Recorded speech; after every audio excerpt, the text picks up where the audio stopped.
και να ξεκινήσω σιγά σιγά με τις συστάσεις. Εγώ λέγομαι Γιολάντα Κουλούρη, είμαι ερευνήτρια στο Ελληνικό Κέντρο Θαλασσίων Ερευνών στην Κρήτη, γιατί έχουμε εγκαταστάσεις και στην Αττική, στην Ανάβησο και στη Ρόδο. Έχουμε το ενιδρίο της Ρόδου. Και στο πλαίσιο ενός προγράμματος, μια στιγμή όλα, στο πλαίσιο ενός προγράμματος ευρωπαϊκού, του Blue Lights, έχουμε ξεκινήσει εδώ και κάποιους μήνες και κάνουμε κάποια διαδικτυακά σεμινάρια, webinars όπως τα λέμε, προκειμένου να ενισχύσουμε λιγάκι τις γνώσεις, να προωθήσουμε λιγάκι τις γνώσεις που έχουν να κάνουν με το θαλάσσιο περιβάλλον για τους εκπαιδευτικούς και τους εκπαιδευτές οι οποίοι ενδιαφέρονται να κάνουν μπλε προγράμματα. Είναι το τρίτο κατά σειρά διαδικτυακό σεμινάριο. Έχουν προηγηθεί δύο ακόμα με τη Σοφία τη Γιακουμή, καλή συνάδελφο από το ΛΚΕΘΕ της Αθήνας, η οποία μας παρουσίασε κάποια μαθήματα, σχέδια μαθημάτων που έχουν να κάνουν με τη βιοποικιλότητα στα ρέματα, στους ποταμούς, σε εσωτερικά ύδατα, και μας παρουσίασε επίσης και ένα πρόγραμμα επιστήμης των πολιτών σε σχέση με την βιοποικιλότητα των εσωτερικών υδάτων. Πολύ ενδιαφέροντα διαδικτυακά σεμινάρια. Μπορείτε να βρείτε αυτά τα webinars, να δείτε δηλαδή, να τα δείτε βιντεοσκοπημένα στην πλατφόρμα του Ευρωπαϊκού Προγράμματος Blue Lights. Θα σας δείξω στη συνέχεια το σύνθεσμο στον οποίο μπορείτε να μπείτε. Να ξεκινήσω αρκετά, θα έλεγα, γρήγορα. Επιτρέψτε μου λιγάκι κάποια τεχνικά θέματα να επιλύσω. Όχι, να μην ξεχάσω να παρουσιάσω την Νατάσα. Λοιπόν, η Νατάσα Κωνσταντίνου, η οποία είναι σήμερα μαζί μας, θα μας παρουσιάσει κάποια σχέδια μαθημάτων, τα οποία αναπτύχθηκαν στο πλαίσιο ενός άλλου ευρωπαϊκού προγράμματος, του Blue Minds for Teachers. Η Νατάσα Παπακοσταντίνου είναι καθηγήτρια δευτεροβάθμιας εκπαίδευσης, ειδικότητας βιολόγου. Νατάσα, σωστά το λέω? Βιολόγο, σωστά, ναι. Ωραία, εδώ και 2-3 χρόνια, κάπου εκεί είμαστε, έτσι, Έτσι συνεργαζόμαστε συνεργαζόμαστε. με την Νατάσα την Παπακοσταντίνου, η οποία φέτος είναι στο γυμνάσιο του Γαζίου, Στο αλλά είναι... Λύκειο του στο Γαζίου. Λύκειο του Στο Γαζίου. Λύκειο. Οκ. Αλλά όλα αυτά τα χρόνια είναι και στο Εργαστηριακό Κέντρο Φυσικών Επιστημών, το πρώτο Εργαστηριακό Κέντρο Φυσικών Επιστημών του Ηρακλείου. Οπότε συνεργαζόμαστε με την Νατάσα σε διάφορα προγράμματα προκειμένου να έχουμε μια καλύτερη επικοινωνία με τα σχολεία, κυρίως του νομού Ηρακλείου, αλλά και ευρύτερα, προσπαθώντας να αναπτύξουμε ένα δίκτυο σχολείων που ενδιαφέρονται για τα θέματα του θαλάσσιου περιβάλλοντος και με Η αφορμή αυτή. σκέψη είναι Ναι. να μπορέσουμε να φέρουμε τη γνώση που έχουν οι ερευνητές, να τη φέρουμε στα σχολεία και να την κάνουμε όσο γίνεται πιο κατανοητή στους μαθητές, αλλά ταυτόχρονα και εύχρηστη για εμάς που έχουμε πάρα πολύ πίεση.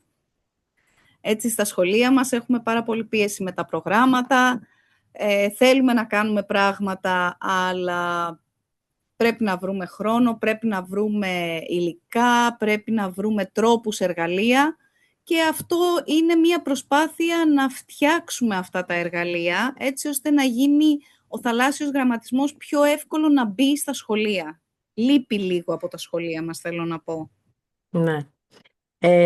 Έχουμε αυτό το ocean blindness, δηλαδή Ναι. παίρνουμε παραδείγματα περισσότερο από την ξηρά, που είναι κάτι πιο οικείο για μας, σίγουρα, και λιγότερο από το θαλάσσιο περιβάλλον που έχουμε και λιγότερη πρόσβαση.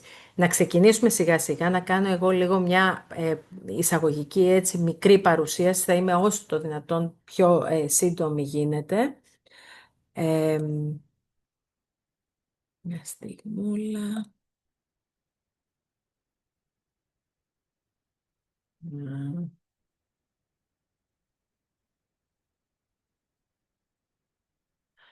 Νομίζω ότι βλέπετε την...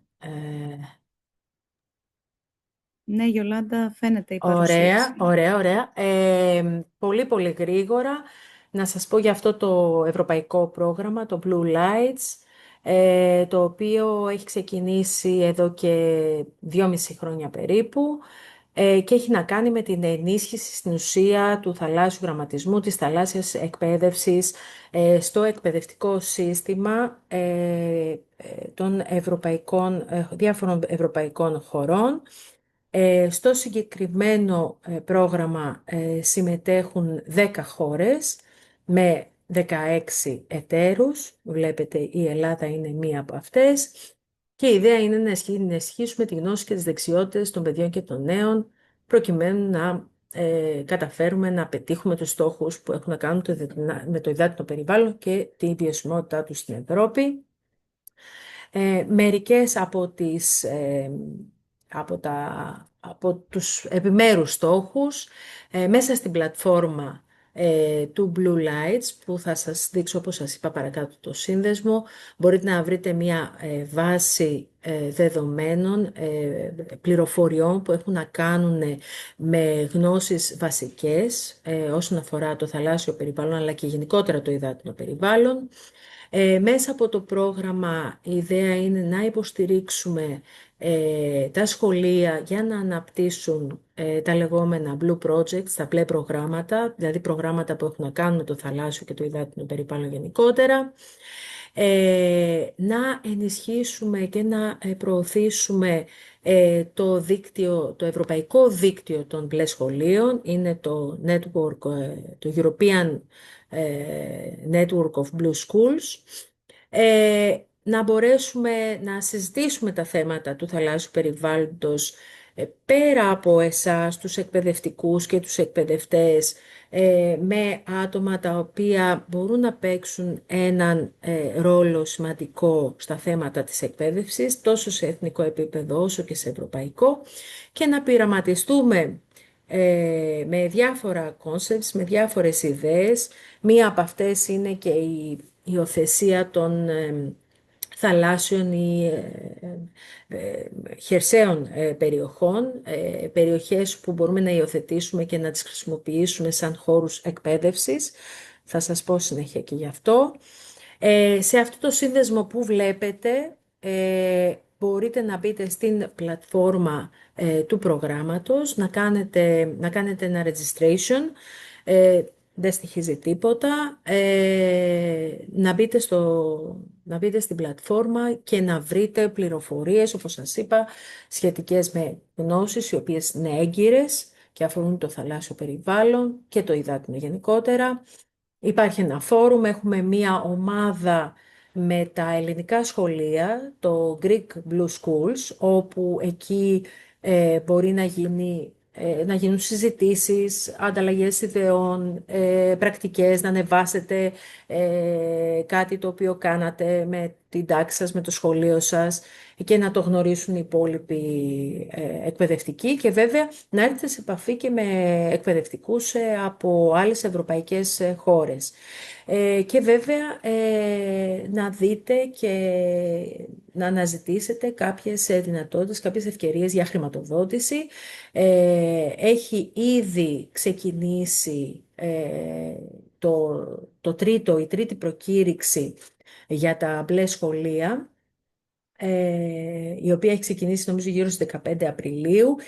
Οι αιτήσεις είναι μέχρι τις 18 Σεπτεμβρίου και τα σχολεία τα οποία τελικά θα χρηματοδοτηθούν, κάθε ένα από αυτά θα πάρει 3.000 ευρώ για να αναπτύξει ένα πρόγραμμα που έχει να κάνει με το θαλάσσιο περιβάλλον κατά τη διάρκεια της επόμενης χρονιάς. Είναι και η τελευταία προκήρυξη, το τελευταίο call που γίνεται στο πλαίσιο του προγράμματος. Έχουν προηγηθεί 2 ακόμα. Και έχουν προηγηθεί επίσης και άλλα τέτοια calls από 2 άλλα ευρωπαϊκά προγράμματα, το ProBlue και το SOAR. Η Ευρωπαϊκή Ένωση τα 4-5 τελευταία χρόνια προσπαθεί να προωθήσει αυτή την ιδέα των μπλε σχολείων, που φαίνεται να είναι μια καλή πρακτική για τα σχολεία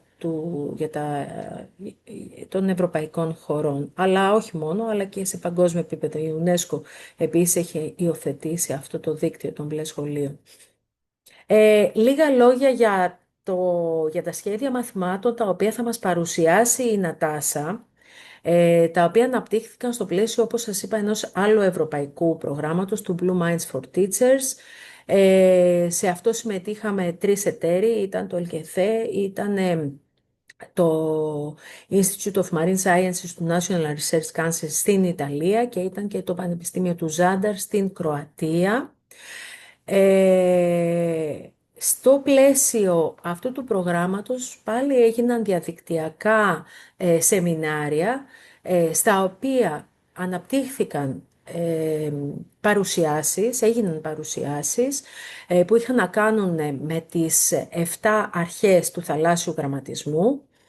Έγιναν λοιπόν παρουσιάσεις. Οι παρουσιάσεις αυτές είχαν και βιβλιογραφικές αναφορές, οπότε μπορεί κανείς να πάει και να δει αυτές τις παρουσιάσεις και σε βίντεο. Υπάρχουν, είναι μαγνητοσκοπημένες, αλλά να δει και την ίδια την παρουσίαση αυτή καθεαυτή σε PPT, σε PDF νομίζω είναι, και να βρει τις αναφορές που έχουν να κάνουν με τις 7 αρχές του θαλάσσιου γραμματισμού. Με βάση τις 7 αρχές του θαλάσσιου γραμματισμού αναπτύχθηκαν 7 διαφορετικά σχέδια μαθημάτων. Ένα παράδειγμα από αυτές τις αρχές, γιατί αυτές οι 7 αρχές περιλαμβάνουν και πολλές διαφορετικές έννοιες του θαλάσσιου γραμματισμού, επομένως είναι ένα παράδειγμα και ίσως και ένας τρόπος να εμπνευστείτε από αυτά τα σχέδια μαθήματος και να κάνετε το δικό σας. Αυτό άλλωστε γίνεται τις πιο πολλές φορές. Υπήρχαν 2 ακόμα μέρη σε αυτή τη σειρά των διαδικτυακών σεμιναρίων. Το ένα μέρος είχε να κάνει με κάποια θέματα που είχαμε θίξει για την μπλε οικονομία, για τη γαλάζια οικονομία και τις γαλάζιες καριέρες, προωθώντας υλικό που είχε να κάνει με επαγγέλματα που σχετίζονται με το θαλάσσιο και το υδάτινο περιβάλλον, και από αυτό θα βρείτε πηγές πληροφόρησης και resources. Και επίσης το τρίτο μέρος της σειράς των διαδικτυακών σεμιναρίων είχε να κάνει με τις παιδαγωγικές μεθόδους που μπορούμε να χρησιμοποιήσουμε για να αναπτύξουμε μπλε προγράμματα. Όλα αυτά θα τα βρείτε στους συνδέσμους που σας δίνω, που πιθανόν τώρα να μην μπορείτε να πείτε, αλλά θα σας στείλουμε έτσι και αλλιώς και τις παρουσιάσεις και τη δική μου και τις Νατάσας, θα τις ανεβάσουμε στην πλατφόρμα, θα σας τις στείλουμε μαζί με τα πιστοποιητικά και μαζί και με το βίντεο από το σημερινό σεμινάριο. Λίγα λόγια για αυτό το EU for Ocean Coalition, αυτή τη σύμπραξη η οποία χρηματοδότησε αυτό το πρόγραμμα, που είναι μια ευρωπαϊκή πρωτοβουλία για την προώθηση του θαλάσσιου γραμματισμού σε ευρωπαϊκό επίπεδο και έχει 3 συνιστώσεις. Είναι το EU for Ocean Platform, που περιλαμβάνει πανεπιστημιακά ιδρύματα, ερευνητικά κέντρα, ιδιωτικές εταιρείες που σχετίζονται με το θαλάσσιο περιβάλλον. Είναι το Youth for Ocean Forum, που έχει να κάνει με τους νέους οι οποίοι ασχολούνται με τον ένα ή με τον άλλον τρόπο με το θαλάσσιο περιβάλλον, και είναι και το δίκτυο, όπως σας είπα, το Ευρωπαϊκό Δίκτυο των Μπλε Σχολείων. Και εδώ θα σταματήσω. Λίγα λόγια απλά για το δίκτυο των μπλε σχολείων και για το πώς μπορεί κανείς να κάνει μία αίτηση και να γίνει μπλε σχολείο. Στην ουσία, 5 είναι τα βασικά κριτήρια τα οποία θα πρέπει να πληρείτε.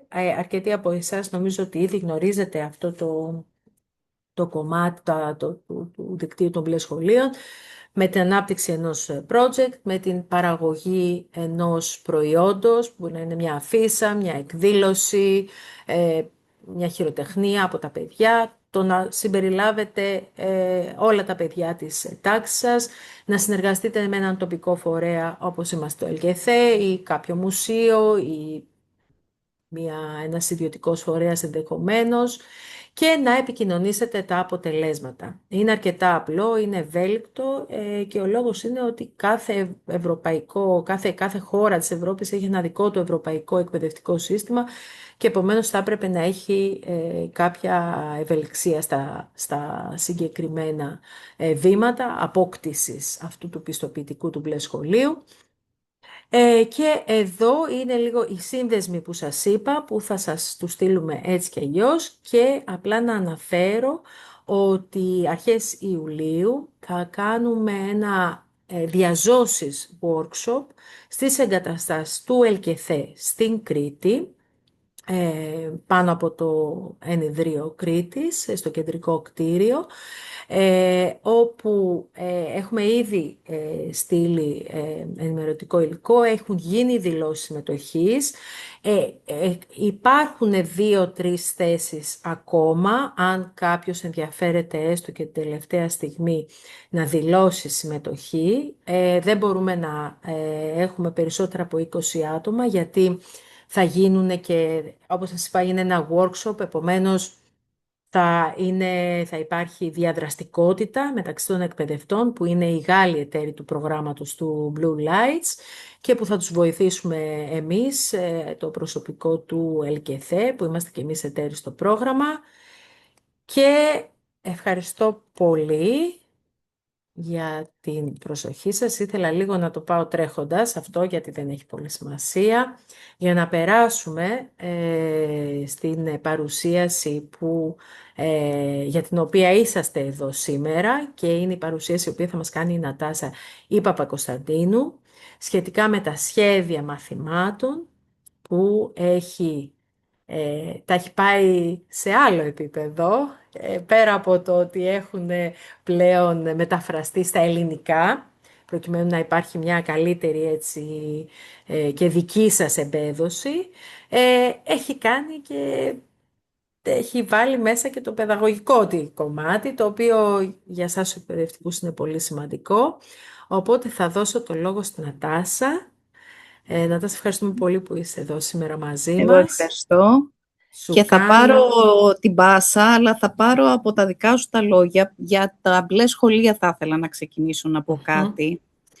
Όποιος δεν έχει κάνει αίτηση για να γίνει μπλε σχολείο, για να πάρει αυτή την ετικέτα, να μπει σε αυτό το δίκτυο, θα έλεγα να το κάνει. Πολλοί φοβούνται. Υπήρχαν άνθρωποι που τους μίλησα και φοβόντουσαν, λένε τι θα κάνουμε, πώς θα κάνουμε την αίτηση. Είναι απλή η αίτηση, θέλει λίγο χρόνο από μας, αλλά είναι πράγματα που ήδη τα κάνουμε στο σχολείο. Μη σκεφτείτε κάτι που είναι εκτός, κάτι που δεν μπορούμε να το καταφέρουμε. Είναι πράγματα που έχουν πάρει ετικέτα πιστοποίησης για μπλε σχολεία από προγράμματα που ήταν για ποτάμια και ασχοληθήκαν με την ιστορία του ποταμού. Δηλαδή πήγανε και πήρανε συνεντεύξεις και υλικό από ανθρώπους που ζήσανε αυτό το ποτάμι και πώς ήταν η οικονομία βασισμένη σε αυτό και τώρα δεν υπάρχει. Υπάρχουν άνθρωποι που κάναν χημικές αναλύσεις. Υπάρχει ένα ευρύ πεδίο και είναι πράγματα που πραγματικά τα έχουμε κάνει. Και όσο αφορά για τη διάχυση που θέλει στο τέλος, μπορεί να είναι μία αφίσα. Μπορεί να είναι μία έκθεση χειροτεχνίας, να έχουν εμπνευστεί τα παιδιά να ζωγραφίσουν, να τραγουδήσουν, να κάνουν ένα θεατρικό, ή μπορεί πραγματικά να έχετε και πειραματικά αποτελέσματα και να θέλετε να τα δώσετε σαν citizen science που λέμε, έτσι, στους επιστήμονες. Από τους φορείς που μπορείτε να συνεργαστείτε, είμαστε και εμείς στο πρώτο ΕΚΦΕ.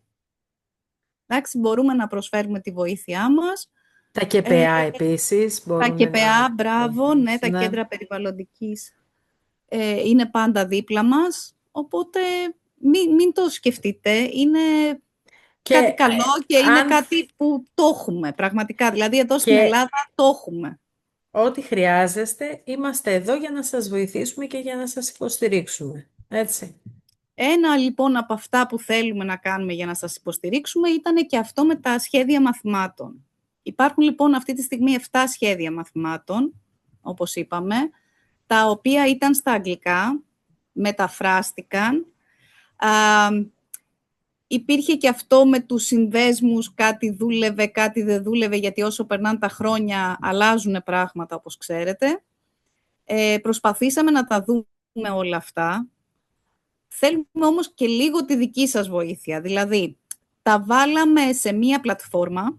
Ανέβασα ένα website σε δικό μου λογαριασμό αρχικά τώρα, για να μπορέσετε να το δείτε και να μας κάνετε. Βασικά θέλουμε τις παρατηρήσεις σας. Θέλουμε να μας πείτε πώς εσείς θα μπορούσατε να τα δουλέψετε μέσα στις τάξεις. Τι θα θέλατε περισσότερο να έχουν, πώς θα μπορούσαν να είναι διαμορφωμένα έτσι ώστε να σας βολέψουν πραγματικά. Ο σκοπός είναι να γίνουν όσο πιο εύχριστα γίνεται, προκειμένου να προωθηθεί ο θαλάσσιος γραμματισμός μέσα στην τάξη. Και όσο και να λέμε θαλάσσιος, εννοούμε το νερό. Το νερό είτε είναι στη θάλασσα, είτε είναι ένα ποτάμι, μία λίμνη, ακόμα και μία κρίνη, που έχετε κοντά στο σχολείο θα μπορούσε να είναι ένα σημείο αναφοράς. Να πάω λίγο να το δείξω για να μην μιλάω και στον αέρα, να τα δείχνω. Ναι, να τα σας έχω κάνει post. Οκ, το κάνω αυτή τη στιγμή. Ωραία.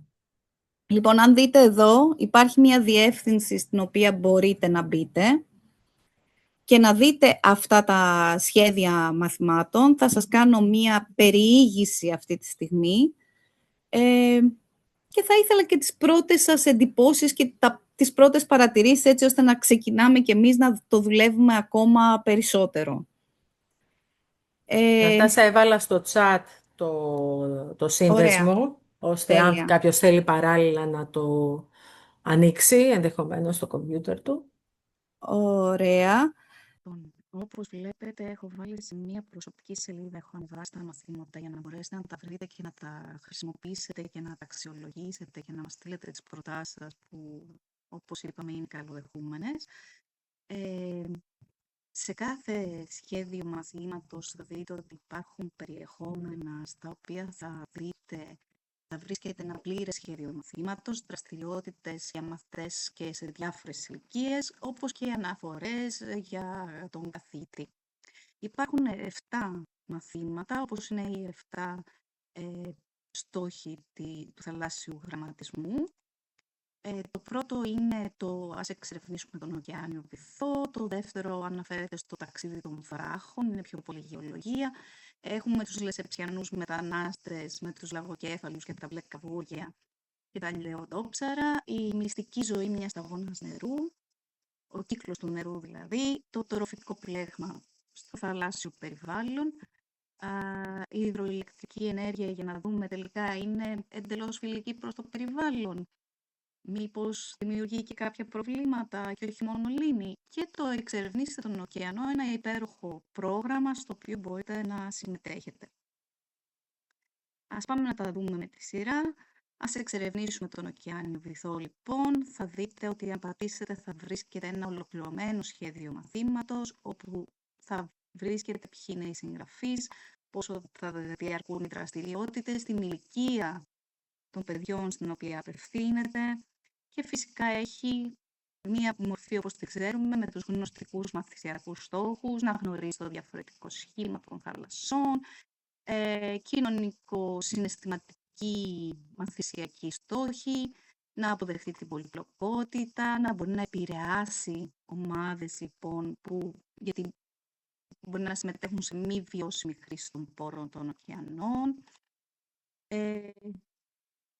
Συμπεριφορική μαθησιακή στόχη, λοιπόν, ο μαθητής να μπορεί να ερευνήσει την αλληλεπίδραση της θάλασσας και της στεριάς, να χρησιμοποιήσει τις γνώσεις και τις εμπειρίες του και να μιλήσει και στους συνομήλικους του αλλά και σε άλλους γι' αυτό. Έχει επίσης στο σχέδιο μαθήματος τις βασικές πληροφορίες που θα χρειαστείτε, που είναι απαραίτητες για τον εκπαιδευτικό. Αυτές τις έχουμε βάλει και σε διάφορες κατηγορίες που θα δείτε αργότερα.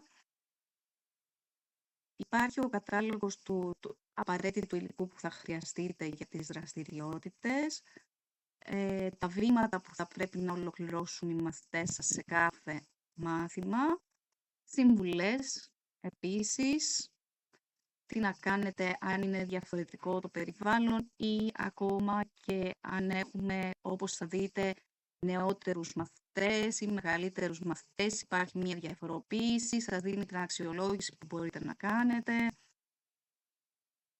Πρόσθετους πόρους, και αυτά τα έχουμε βάλει σε διαφορετική ενότητα που θα μπορείτε εύκολα να τα βρίσκετε, και οι αναφορές, όπως είπαμε, που χρησιμοποιήθηκαν για την ανάπτυξη της δραστηριότητας.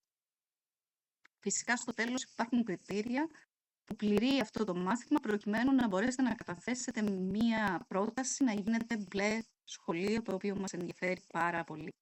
Αν γυρίσουμε τώρα πίσω, θα δείτε στις δραστηριότητες ότι έχει όλα αυτά που είπαμε, τη δημιουργία του χάρτη 3D, πώς μπορεί να γίνει, θα σας βγάζει σε ένα βίντεο, εντάξει, στο YouTube λίγο αργεί, που θα βρίσκετε βήμα-βήμα πώς να κάνετε αυτές τις δραστηριότητες, έτσι ώστε να νιώθετε πάρα πολύ έτοιμοι, πάρα πολύ σίγουροι για το πώς θα το κάνετε, να μπορούν οι ίδιοι μαθητές να δουν πώς γίνεται και να το εφαρμόσουν στην τάξη. Πηγαίνοντας παρακάτω, μπορείτε να διαβάσετε για το ταξίδι του Δαρβίνου. Σας βγάζει σε μια σελίδα του National Geographic για το ταξίδι του Δαρβίνου. Έχει ένα πάρα πολύ ωραίο χάρτη, όπως θα δούμε, εικόνες και ιδέες πώς να το χρησιμοποιήσετε στην τάξη.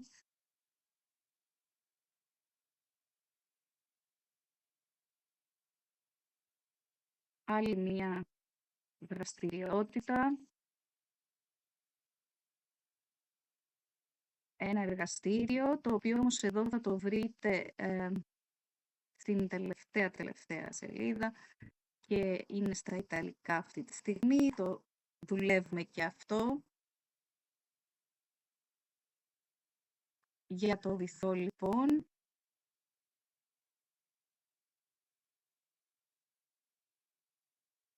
πώς μπορείτε να το κάνετε, πόσο βαθιά είναι η θάλασσα. Έχει την παρουσίαση, οπότε είναι πάρα πολύ εύκολο να μπορέσετε να το κάνετε στην τάξη. Αν γυρίσουμε πίσω, υπάρχουν βιντεάκια τα οποία μπορείτε να δείτε, εισαγωγή στους τοπογραφικούς χάρτες, ενημέρωση για το βυθό από το Google Earth, έχει ναυτικούς χάρτες βαθμετρικούς από το Google Earth.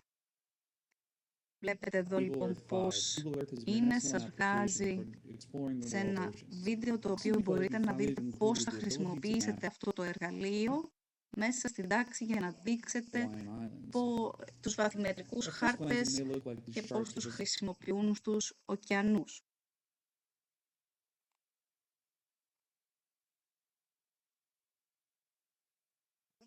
Charts, and the charts clearly drape over them.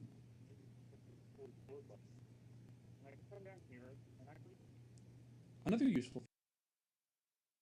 Γυρίζοντας πίσω, μπορείτε να ξαναπάτε στα μαθήματα και να πάμε στο δεύτερο, στο μακρύ ταξίδι των βράχων. Φυσικά έχει το ολοκληρωμένο σχέδιο μαθήματος, όπως και πριν, το βίντεο και τις δραστηριότητες του.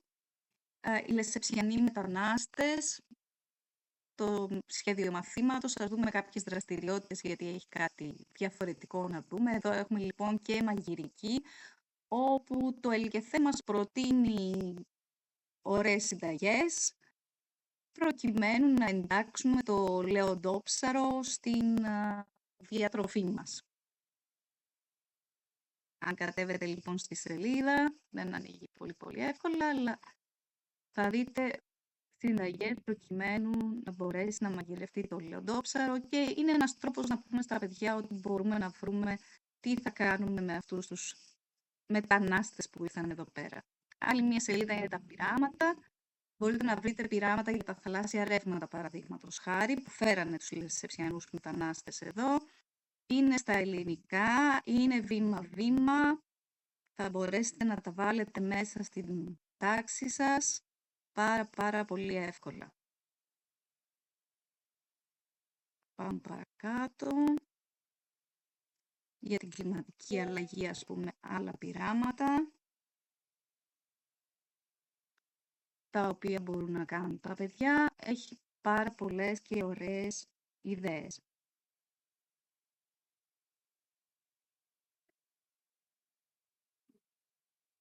την μυστική ζωή λοιπόν της σταγονίτσας, ένα πείραμα για τον κύκλο του νερού, πολύ εύκολα, το οποίο τα παιδιά μπορούν να το κάνουν και στο σπίτι.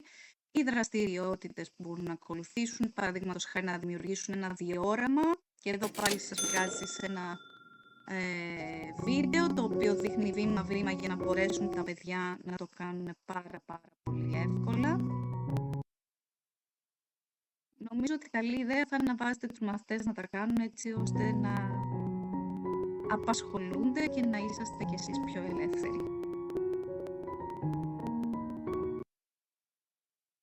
Έχει ακόμα και παιχνίδια για το νερό, κατασκευή λοιπόν ενός παιχνιδιού όπως είναι το φιδάκι. Και μια σελίδα που καταγράφονται παγκόσμια τα υδάτινα σώματα και μπορείτε να συμμετέχετε και εσείς λοιπόν και να καταγράψετε τι υπάρχει στην περιοχή σας. Είναι του National Geographic.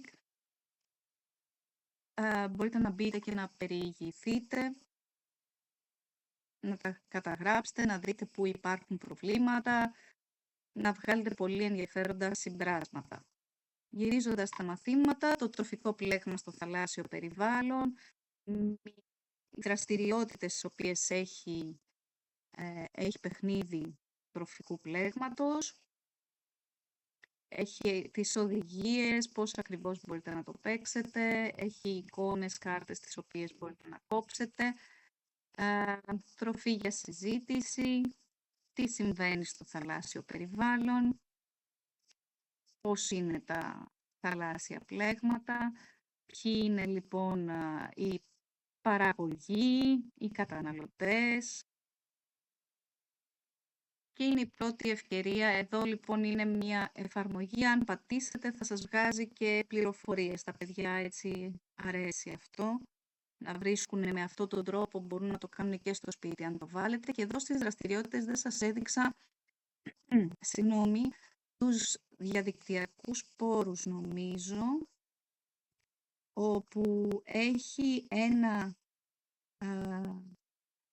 να το πω παιχνίδι, μπορούν τα παιδιά να δουν διαφορετικά περιβάλλοντα, αρκτική, ανταρκτική κλπ. Και να το χρησιμοποιήσουν σαν παιχνίδι για να φτιάξουν τα ίδια το τροφικό πλέγμα.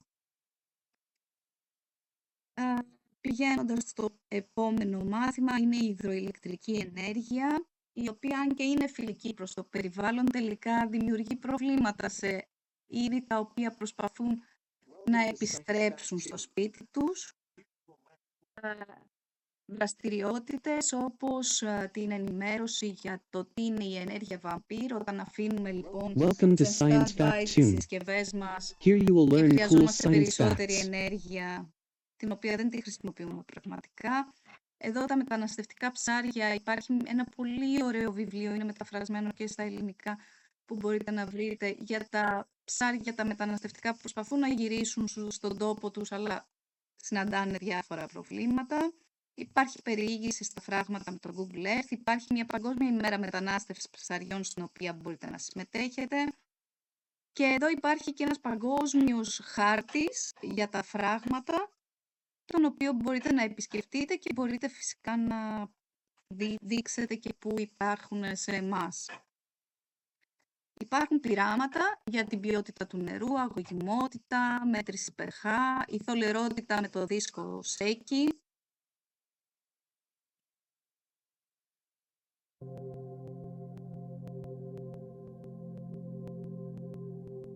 Μπορείτε να προσδιορίσετε τη σκληρότητα του νερού. Εδώ είναι ένα πείραμα. Λοιπόν, πάλι τα πειράματα είναι μέσω YouTube, βήμα-βήμα, τα βλέπετε και με τα υλικά τους και το τι χρειάζονται για να γίνουν. pH is the measure of acidity and alkalinity. pH is affected by natural factors. Εξηγεί τι in είναι 4 το units pH and some in half και units. πώς μπορούμε να το μετρήσουμε με Shake the pH sample. μετρικά Rinse out a χαρτάκια. small container. Και να συγκρίνουν οι μαθητές λοιπόν, να δουν σε τι τιμές κυμαίνεται ο χώρος στον οποίο ελέγχεται. Βίντεο τον κύκλο ζωής ενός χελιού, το οποίο προσπαθεί βέβαια να μεταναστεύσει στο ταξίδι του. Δείχνει τα προβλήματα που συναντάνε σε περιπτώσεις που έχουμε εμείς κάνει διάφορες παρεμβάσεις λοιπόν στην περιοχή. Πηγαίνοντας στο επόμενο μάθημα, εδώ έχουμε το πρόγραμμα το Εξερευνήστε τον ωκεανό, το Adopt the Float, όπου μπορείτε να δείτε το πρόγραμμα. Είναι στην ουσία η υιοθέτηση ενός πλωτήρα από ένα σχολείο και μπορείτε να πάρετε δεδομένα από αυτό το πλωτήρα για να τα χρησιμοποιήσετε στην τάξη σας. Εάν δείτε έναν διαδραστικό χάρτη πόσα σχολεία έχουν, πόσοι πλωτήρες μάλλον υπάρχουν, γιατί κάθε σχολείο μπορεί να έχει έναν πλωτήρα, αλλά διάφορα σχολεία μπορεί να χρησιμοποιούν τα δεδομένα από τον ίδιο πλωτήρα. Θα βρείτε και στην περιοχή μας και σε άλλες περιοχές, εάν θέλετε να χρησιμοποιήσετε και να συγκρίνετε τα δεδομένα.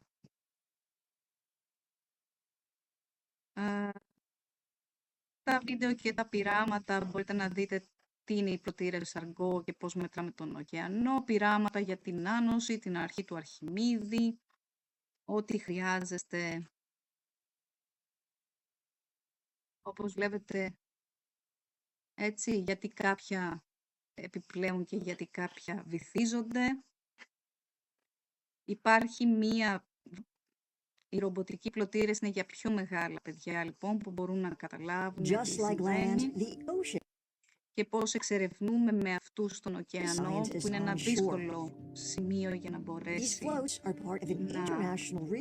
να εξερευνηθεί.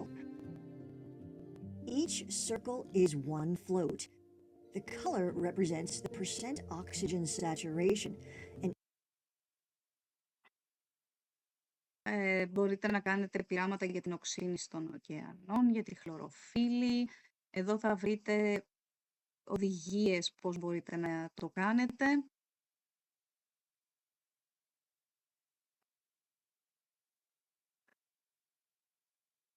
Και πηγαίνοντας πίσω,